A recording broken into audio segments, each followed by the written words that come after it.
বাংলাদেশে দেখা যাচ্ছে অনেক লোকের হজ ফরজ হয় কিন্তু সে সাথে সাথে হজ পালন করে না, দেরি করে।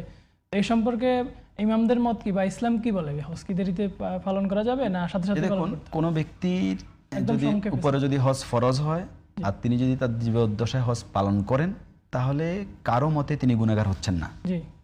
যেমন রাসূলুল্লাহ সাল্লাল্লাহু আলাইহি ওয়াসাল্লামের ইতিহাসে দেখা যায় ৬ষ্ঠ হিজরির দিকে হজ বা ৭ম হিজরিতে হজ ফরজ হয়, রাসূলুল্লাহ সাল্লাল্লাহু আলাইহি ওয়াসাল্লাম এটা ১০ম হিজরিতে আরো ৩-৪ বছর পরে পালন করেন। জি। তাহলে কেউ ব্যক্তিগত ঝামেলা একটু গুছিয়ে যদি পরে পালন করেন এতে নাজায়েজ কিছু নেই। কিন্তু এখানে বড় আশঙ্কা হচ্ছে আমরা তো জানি না আমাদের হায়াত কতটুকু আছে এবং আমরা কখন মরে যাব। কিন্তু সবাই আবার সকল ইমাম একমত কোনো ব্যক্তির উপর হজ ফরজ, কিন্তু তিনি যদি হজ না করে মারা যান তাহলে তিনি গুনাহগার হবেন। এজন্য তার ওসিয়ত করে যাওয়া ওয়াজিব তার সন্তানদেরকে, যে তার সম্পদ থেকে যাতে কেউ বদলি হজ করে দেয় তাহলে এটা আদায় হয়ে যাবে। ইমাম আব্দুল্লাহ ইবনে আব্বাস রাদিয়াল্লাহু তাআলার একটা হাদিস আছে, ইমাম আহমদ ইবনে হাম্বল রাহিমাহুল্লাহ মুসনাদে আহমদে হাদিসটা আনছেন। তিনি বলছেন তাআজ্জালু ইলাল হাজ্জি, তোমরা হজ করার ক্ষেত্রে খুব তাড়াতাড়ি করো, কারণ তোমরা জানো না যে তোমাদের কোন ব্যস্ততা এসে তোমাদের কাছে কি পেশ হয়ে মানে প্রকাশ পাবে। হঠাৎ করে এমন কোনো ব্যস্ততা বা এমন কোনো ঝামেলা তৈরি হবে আর হজ করার সুযোগ হবে না।